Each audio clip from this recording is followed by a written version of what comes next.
tracing your lips and shoulders on the carpet.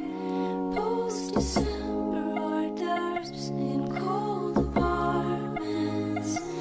Once we comb our feathers and cure your longing, we sleep as winter pigeons on pavement falling.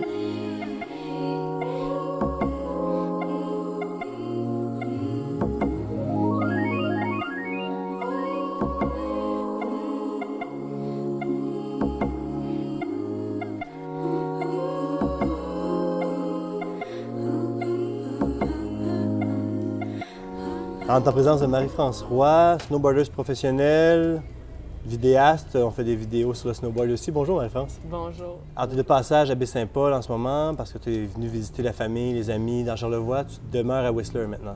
Oui, je demeure à Whistler, puis je demeure l'été aussi sur l'île de Vancouver. Pas OK. loin de Tofino, dans un petit village qui s'appelle Ucluelet. Ucluelet, pour le surf et... Le surf, puis je sais pas, la forêt, puis c'est ça. OK. Et tu as des maisons là-bas? Tu demeures réellement à Ucluelet? Ouais, j'ai OK. pas de maison à Whistler, parce que OK. je peux pas vraiment me le permettre, mais, mais à Ucluelet, c'est un petit village vraiment tranquille, puis j'ai une maison vraiment modeste, OK. puis avec entourée de forêt, puis je vis avec mon frère, puis des amis, puis on s'amuse, on surfe, puis j'adore ça. Alors, peux-tu nous expliquer un peu le cheminement? Qu'est-ce qui est arrivé entre, tu vis à Charlevoix et là, tu fais de la compétition de snow. Tu habites maintenant dans l'Ouest canadien parce que ça doit être la meilleure place pour faire du snowboard. Comment ça s'est fait, ça? Ça s'est fait vraiment lentement. Je te dirais que j'ai commencé à faire du snow à 11 ans avec mes frères puis mon père. Puis évidemment, on regardait les vidéos de snow, puis on voyait qu'il y avait d'autres montagnes avec encore plus de neige. Mhm. Puis j'ai grandi à faire du snow massif pendant au moins, je sais pas combien d'années, de 10 ans à 19 ans, 11 ans. Ouais. Fait que on a grandi là, puis après ça, tranquillement, on allait voir d'autres montagnes. Puis quand j'ai eu 18 ans, à ce moment-là, j'étais au cégep de la Pocatière. Puis j'ai décidé d'aller passer un été à Whistler pour voir comment que c'était, parce que j'avais entendu dire que c'était comme la place. Le paradis pour ça. Ouais. Mhm. Fait que là, j'étais à Whistler. Je suis revenue pour finir ma technique, puis je me suis dit, après, quand j'ai fini, je m'en vais dans l'Ouest. Puis l'été, quand tu étais allé, est-ce qu'il y avait de la neige éternelle ou tu as fait du snow ou t'en... C'est drôle parce que l'été, à Whistler, tout se passe sur le glacier. Ouais. Donc, c'est des conditions vraiment de printemps, mais il y a un parc vraiment super le fun. C'est comme un meilleur parc que plusieurs parcs au Québec.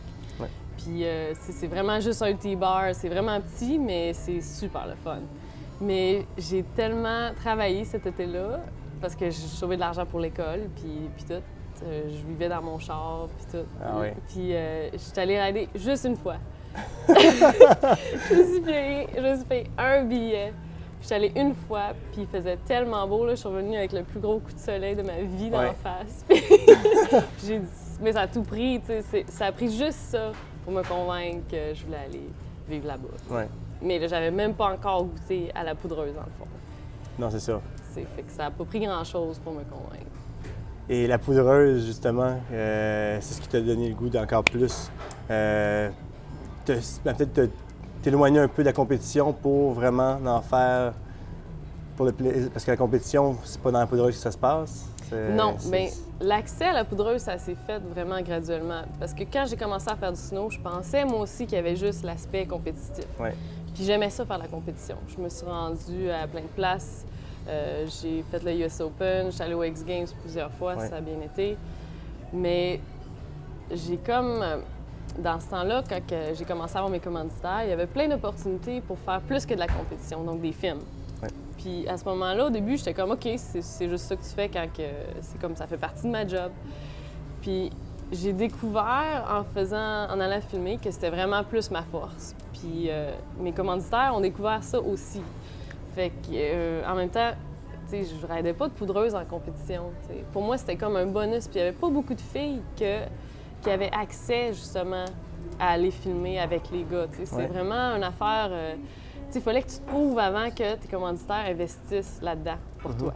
Fait que pour moi, c'était comme encore plus le summum que la compétition. Puis il a fallu quasiment que je me prouve pour qu'ils disent « OK, t'es tellement bonne qu'on t'a pas besoin de faire la compétition. Si c'est ça que tu veux faire, on t'encourage là-dedans. » Fait que là, j'ai comme « Parfait. » Parce que, tu sais, j'aimais la compétition, puis j'étais pas pire, mais mon style de riding, c'était pas vraiment consistant. OK.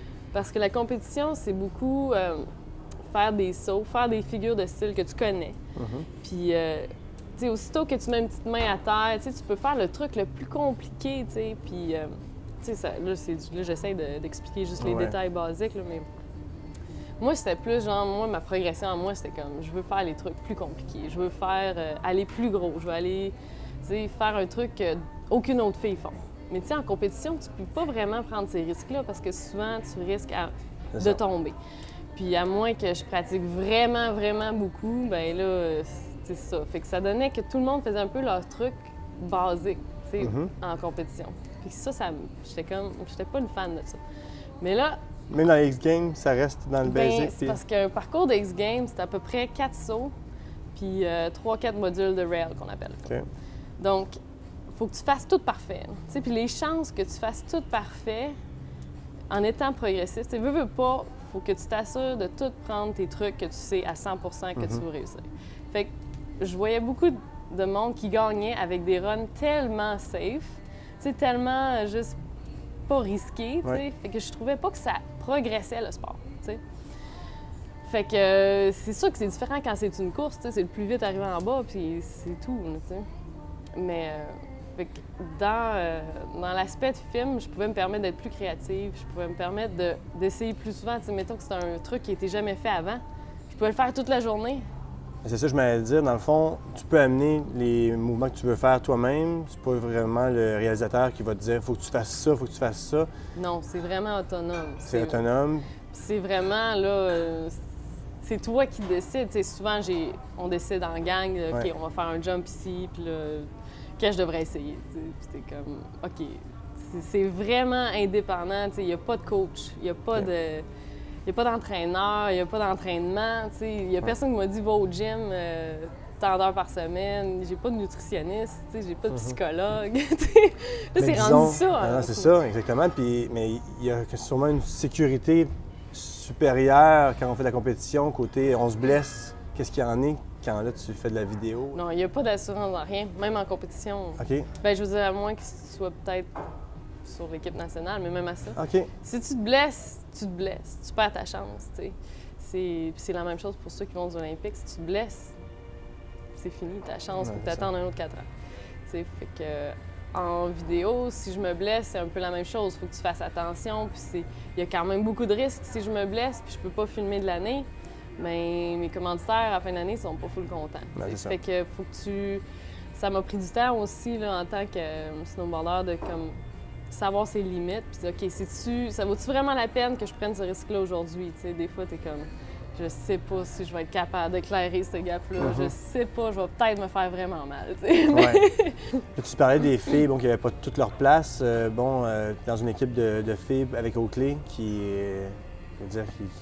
essaie de motiver les filles à en faire de plus en plus, en fait. Ouais, je disais juste que dans mon temps, il n'y avait pas beaucoup de filles qui avaient accès à faire des films. T'sais, les commanditaires, ils commençaient juste à supporter les filles de plus en plus, mais c'est comme, il fallait que les filles se prouvent en faisant des compétitions. Tous les films de snow, souvent, il y avait juste 1 ou 2 filles dans mon temps à moi. Puis quand j'ai commencé, ben, je veux dire avant mon temps, quand moi, je regardais des films, je regardais Tara the Kiedis, puis des filles comme ça, puis je tripais, mais il y en avait juste 1 ou 2 par fille. Puis quand j'ai commencé à être commanditée, là, il y avait une couple de filles, de films de filles seulement, mais plus petits, puis c'est pas tout le monde qui regarde, t'sais. Fait que d'être juste un film, dans un film de gars, puis être une des seules filles, c'était vraiment un grand honneur, là, t'sais. C'était comme un big deal. Fait que j'ai été vraiment chanceuse, t'sais, de pouvoir avoir accès à ça. Puis que mes commanditaires croient en moi là-dedans. Ouais. Là, tu parles de quand tu étais jeune, que tu voyais ça, en fait. C'est quoi tes souvenirs de ça? Quand tu étais petite, c'est quoi qui t'allumait le plus, qui te disait « Ah ouais, ça, c'est quelque chose que j'aimerais faire, là ». Ce qui m'impressionnait le plus, c'est justement ça, les filles. J'adorais les gars aussi, j'avais bien des idoles de gars, mais c'est sûr que je m'attachais plus aux filles parce que c'est ça qui me donnait un peu l'espoir que je pourrais faire ça. Ouais. Puis je pense que le public en général sous-estime beaucoup l'importance d'inclure les filles dans les sports puis dans les projets comme ça. Puis même si on n'est pas au même niveau, ça a tellement une grosse puissance d'influencer les filles à faire du sport puis les inclure parce que sinon, on regarde de nos jours le modèle de société pour les filles qu'on représente, qu'on voit à la télé, c'est pas vraiment l'affaire la plus, je sais pas, motivante pour l'image de la femme, moi je trouve. C'est quoi, tu penses, l'image qu'ils essaient de projeter et qu'on devrait projeter?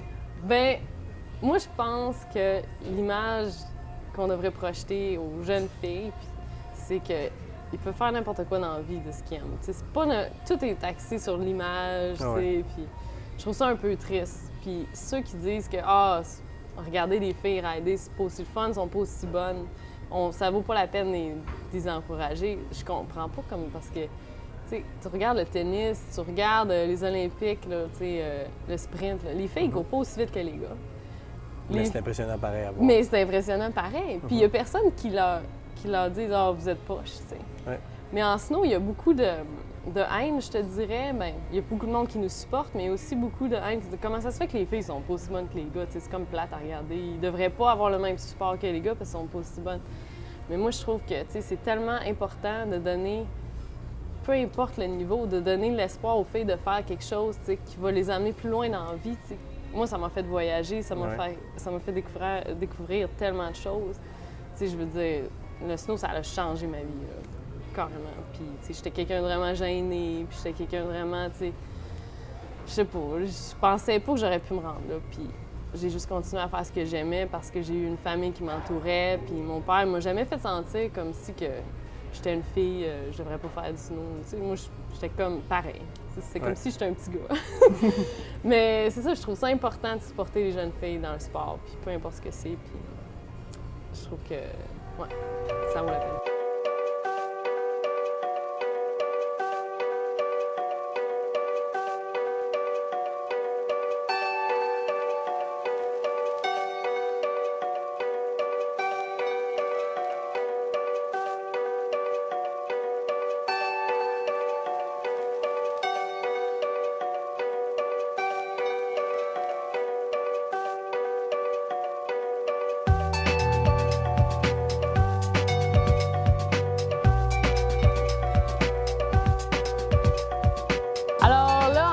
On est au camp, c'est comme un camp aux clés, Progression Session, ce que ça s'appelle.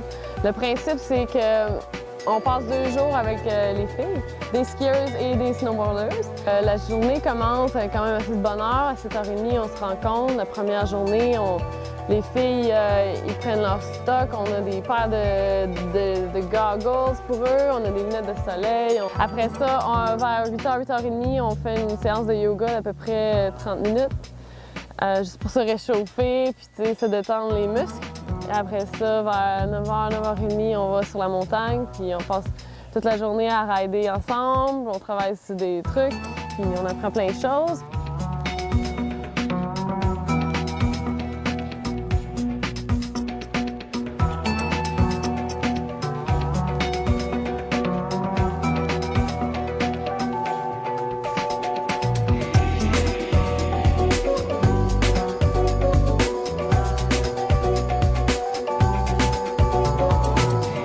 J'aime ça coacher parce que c'est vraiment, ça m'apporte beaucoup à moi aussi, puis je suis contente de voir que ça s'améliore tellement vite. Puis des fois, ça prend juste un petit détail qui hey, travaille là-dessus, puis ils l'ont tout de suite.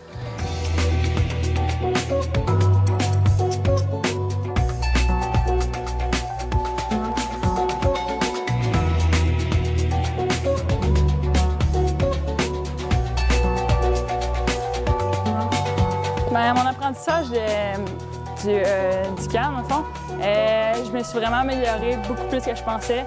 Je suis arrivée ici, j'avais quasiment pas de base en snowpark. Puis maintenant, je suis capable de faire des boardside, des press, n'importe quoi sur des choses que j'aurais jamais imaginé faire en un hiver. Puis maintenant, je suis capable de les faire en 2 jours, fait que c'est vraiment le fun.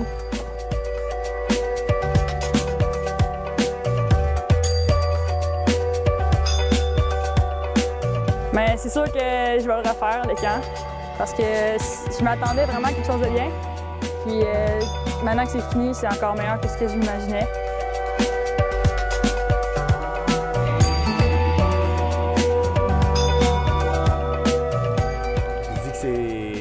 Que l'image que ça déclare, on veut avoir une belle image, mais une fille qui fait du snowboard, la plupart des gens, ils trouvent ça génial. Puis, Ben oui, moi, c'est ça que je dis. Ouais. Je veux dire, je trouve que la société met l'accent sur l'image de la fille, de la femme, tu sais, un peu trop, là, ces temps-ci, là, ça me fait un peu capoter. Ouais. Puis je suis comme donc contente que moi, j'ai eu d'autres choses dans ma vie qui me passionnent que juste de m'inquiéter de mon look. Ou bien, tu sais, Fait que je trouve ça... J'espère que ça s'en ira.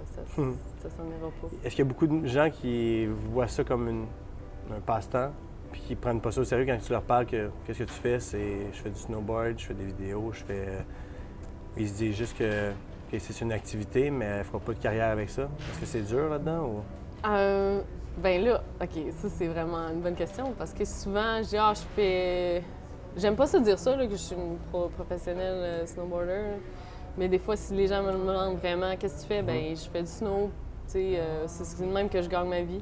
Puis ils disent, t'es monitrice de snow. Je dis, non, je suis pas monitrice. Puis là, ils disent, tu fais de la compétition. Je dis, non, je fais pas de la compétition. Ils sont comme, tu vas-tu être aux Olympiques? Puis là, si je dis non, ils disent, OK, ben, tu sais, automatiquement, c'est comme si j'étais une amatrice. Tu sais, j'étais vraiment quelqu'un qui tripe snow, mais qui est juste pas assez bon. Puis que, je me suis même fait dire, ben un jour, peut-être tu vas être assez bonne. Tu sais, même dans ma famille, des fois. Mais tu sais, c'est pas grave. Tu sais, ceux qui connaissent ça, ils savent comment que ça marche. Mais c'est sûr que pour bien du monde, si t'es pas aux Olympiques, si tu fais pas de compétition, t'es juste un bum. T'es juste un... Mais... Toi, tu dois faire ça combien de temps? Encore? Ben c'est sûr qu'en même temps, c'est une carrière vraiment courte. Là. Pour les femmes, je te dirais que ça dure un peu plus longtemps. Vu que la compétition entre les gars est tellement intense que tu as tendance à passer à l'autre de plus en plus vite. C'est triste là, à dire, mais même à ça, je me retrouve là vers la fin. Tu veux pas, là, j'ai 29 ans. Ça fait déjà quasiment 10 ans que je fais ça. Ouais. Mais je vais en profiter pendant que ça dure, puis après, ça va être d'autres choses. Ça va être des prochains rêves. Peut-être que c'est toi qui vas être derrière la caméra par la suite. Justement, tu as un film qui va sortir. Une bande-annonce qui passe sur Internet en ce moment, qui fait le tour. Peux-tu nous en parler un peu? Oui, j'ai un projet de film qui s'appelle The Little Things, donc Les petites choses. Puis c'est un film de snow, mais vraiment différent des autres films de snow normaux. C'est comme mon initiative à moi, parce que justement, je m'en viens vers la fin de ma carrière. Peut-être que je vais durer encore 5 ans, je sais pas trop. Mais je voulais faire de quoi différent, puis j'ai une autre passion dans ma vie, c'était comme un peu l'environnement. Puis tu sais, j'ai toujours senti que s'il y a de quoi d'autre que je voudrais me concentrer dessus, ce serait là-dedans. Tu sais, j'ai étudié là-dedans pendant 3 ans, puis c'était pas l'université ou rien, mais c'était quand même super intéressant. Puis moi, je pensais que c'était là-dedans que j'allais travailler. Tu sais, je pensais pas que j'allais avoir une carrière de snow. Fait que je voulais comme utiliser le snow pour transmettre un message environnemental. Okay. Donc, le film, ça va être plusieurs snowboarders professionnels à travers le monde. Puis certains d'eux sont super connus, en tout cas, des vraiment bons snowboarders. Puis j'en ai quelques-uns qui sont un peu moins connus, mais vraiment intéressants, activistes. Puis j'en ai une même qui est amérindienne, qui représente toute la culture un peu plus méconnue. Mais en tout cas, je veux pas en dire trop. Mais c'est un film de 2 ans, puis là, je fais ma 2e année cette année. Okay. Donc, il va sortir l'automne prochain, l'automne 2014. Il va falloir que je fasse une première ici. Puis, oui. Ouais, va falloir. Puis, c'est ça, c'est vraiment différent, puis j'apprends beaucoup parce que moi, je suis juste habituée d'être, dans le fond, devant la caméra, puis à descendre la piste, puis faire ce que je peux, puis me planter. Puis, je suis pas habituée de me soucier de tout l'aspect budgétaire de faire un film, de la distribution d'un film. Puis, tu sais, je passe beaucoup de temps sur l'ordinateur maintenant à coordonner tout ça, mais j'apprends beaucoup. Puis, c'est pour une bonne cause. On essaie de ramasser de l'argent pour David Suzuki Foundation, puis aussi Protect Our Winter. C'est 2 organismes un peu environnementaux. Puis, c'est ça. Fait que dans le fond, j'ai comme retrouvé une motivation parce que c'est quelque chose que j'aime faire, puis c'est une bonne cause. Puis j'étais comme un peu, j'avais besoin de quoi de différent parce que je commençais un peu comme, bon, je les ai fait mes segments vidéo, tu sais. Des capsules, je veux avoir quelque chose de plus concret, de Ouais, plus complet, disons. De plus complet, puis de nouveau, puis qui inspire, mais davantage que juste faire du snow, tu sais. Puis tu sais, je sais que c'est pas... Il y a beaucoup de monde qui sont tannés de l'entendre, le message environnemental, puis en même temps, on veut pas faire de quoi de négatif, là, avec des cheminées pleines de fumée, puis dire on va tout crever, là. C'est vraiment un film avec des représentations de riders, de ce qu'ils font dans la vie pour faire une différence, mais de la manière qu'ils peuvent. Ouais. Fait qu'il n'y aura rien de dramatique, c'est juste plus positif. Il y a beaucoup de ces amis-là, ces contacts-là qui sont riders, qui vivent avec ça, mais qui essaient de minimiser leur consommation. Oui, mais ça dépend. Pour chaque personne, ça va être différent. Puis en tant que snowboarder, c'est dur de donner un message comme ça parce que notre impact est quand même majeur. T'sais, on vole beaucoup. T'sais, juste prendre l'avion, c'est un impact majeur. On voyage, moi j'ai un motoneige, j'ai un truck pour le transporter. Je veux dire, on n'est pas parfait, mais en même temps, il n'y a personne de parfait. Aussitôt qu'on est né, on est comme un peu victime de la société de consommation qu'on a créée. Fait que...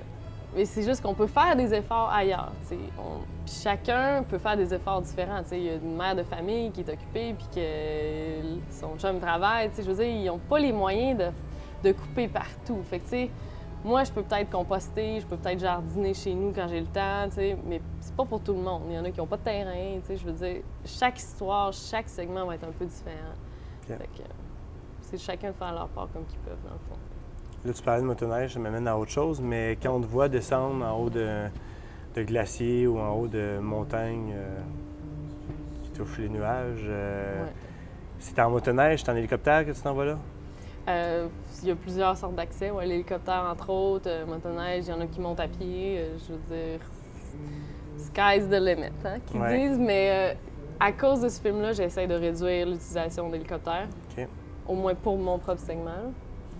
Et j'en ai encore un petit peu, là, mais je n'irai pas engager un hélicoptère, mettons. Là.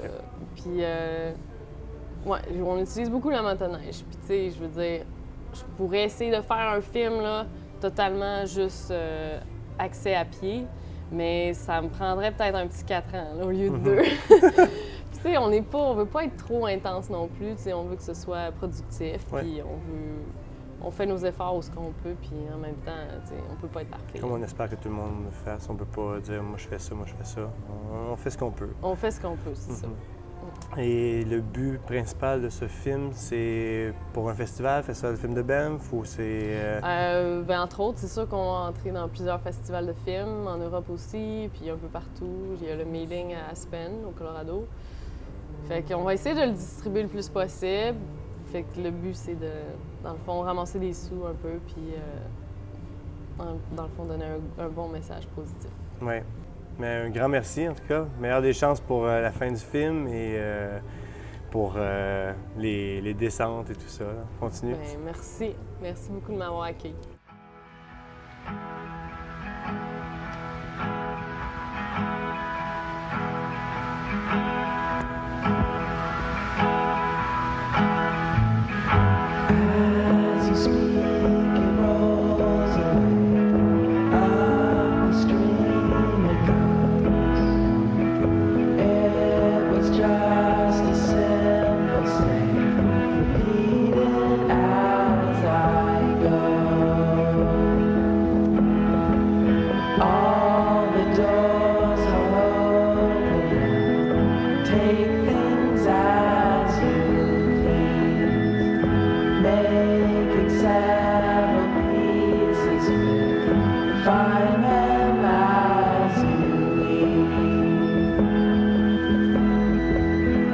Yours right next to mine. I'll be right here by your side. Dying angel sleeping in my pocket, wrapped around my finger, picture in my locket. Read his mind, 'cause baby I'm the sidekick. We ride every night to live it up because we like it. See the future drowning in the rocket.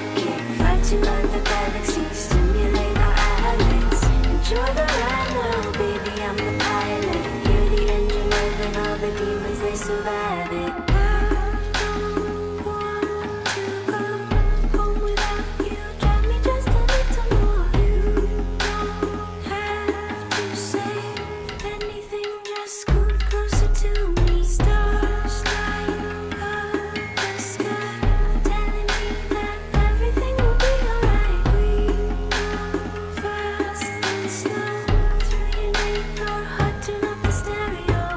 Got an angel sleeping in my pocket, wrapped around my finger, picture in my locket. Read his mind, 'cause baby I'm the sidekick. We ride every night, do every night because we like it.